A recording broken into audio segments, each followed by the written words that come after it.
In this video, I'll show you a step-by-step method of sending Polycam scan data from Polycam to AutoCAD.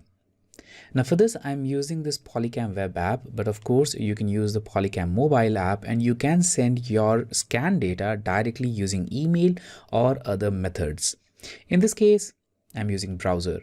So you can go to poly.cam, log in with your credentials, and here you'll see all the scans that you have. Now, if you are scanning a small object like this one, you should use the photo mode. It's the best way to scan smaller objects. But if you are scanning spatial data like this one, or maybe interior of a room or just an exterior, then scan it using LiDAR mode. Now, in this case, I'll use the spatial data to explain this thing clearly. So I'm going to select this room, and this is basically a scan of a studio, the interior view. And here we are. Now, this is the interior view and it has been scanned well using the LiDAR mode. Now I'm going to export it first and then we'll use it directly in AutoCAD. Just to export it, select export and select a format. Now AutoCAD supports LAS, PTS, XYZ and DXF format.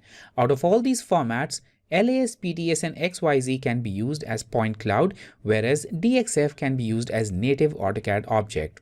DXF has its own limitations, so we won't be using that, and instead I'll use XYZ format. Select that and click on Start Download. And now the file is downloaded here.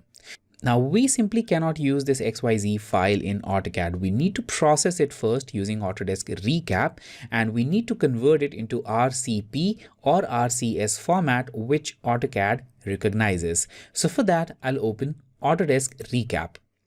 I'll select New Project, import point cloud, and here let's import our point cloud. So select proceed and select the file. Now I of course have it in download, so I'll go to download and here is my point cloud.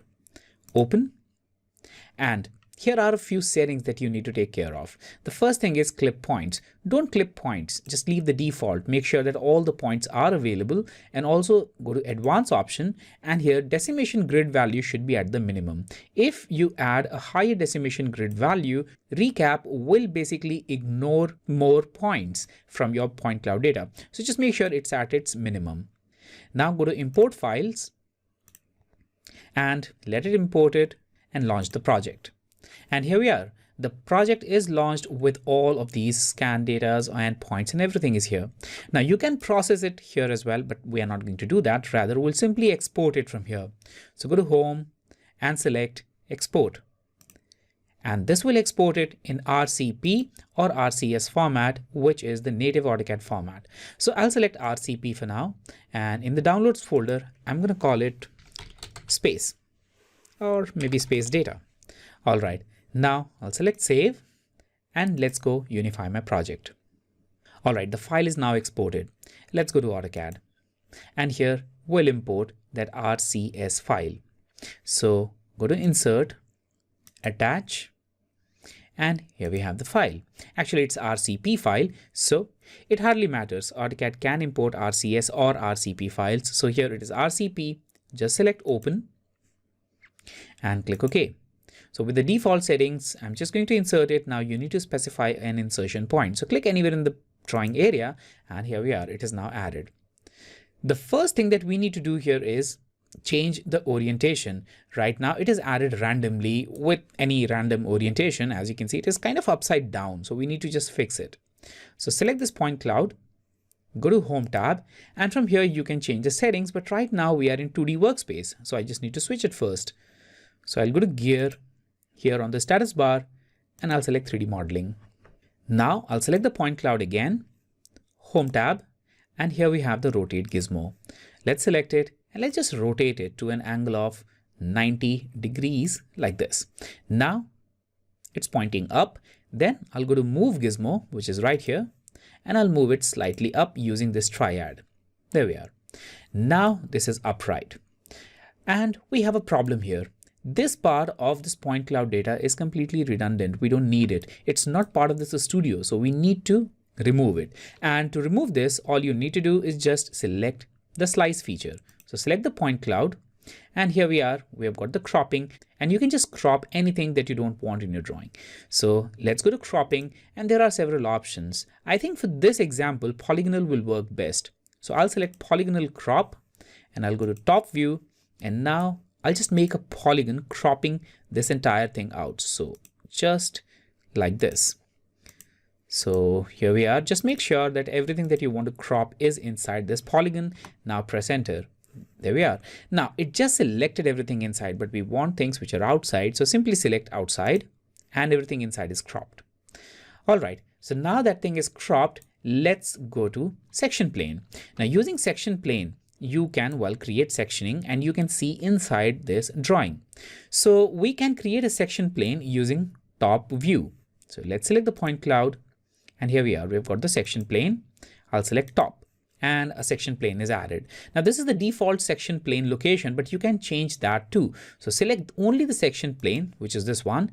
Now the triad will show up, and just move this triad wherever you want. So I'll maybe just move it kind of like this. And here you can see it. So this is the section plane. Now I'll go to top view, and now you can see the walls as well. After creating the sectioning view, if you want to extract these walls, then you can do that too. For that, simply select escape and select the point cloud, not the section. So here we are. Now with that selected, go to section lines on extract panel, and this will extract the section lines. Now you can set the properties of this section line. For example, you can change the color. It is set to green. You can just make it anything else that you want. You can also add the minimum length of sectioning line. If you want longer sectioning line, you can just choose it here. And you can also add the tolerance value. In this case, I'll just leave the default values, and with that, I'll click on create. And here we are. So we've got this plan view created. Now, if you are satisfied with this setting, you can just accept it, or you can go to settings and you can just make changes. For example, maybe you can just increase the minimum line length to 10, or you can just decrease the tolerance value if you want it even finer. So with that, I'll create it again. And now once you are satisfied, click on accept. And here we are. We have got this plan view created. Now we can hide this section plane and the point cloud. So I'll select both of these. I'll go to isolate and hide object. And all we have is this 2D outline. Now this 2D outline is of course not perfect, but with different tolerance values and different line lengths, you can make it even better. And also this is just a starting point. So once you have a starting point, you can start with Polyline or other tools, and you can just start over these drawings and you can just make it kind of like this. So this will act like a starting point, and instead of just starting from scratch, you now have at least a starting point to make your drawings. So in this way, you can just make your drawing, you can finish it. Once you're done, you can hide all of these lines. You can just put it on a layer and then hide that layer as well.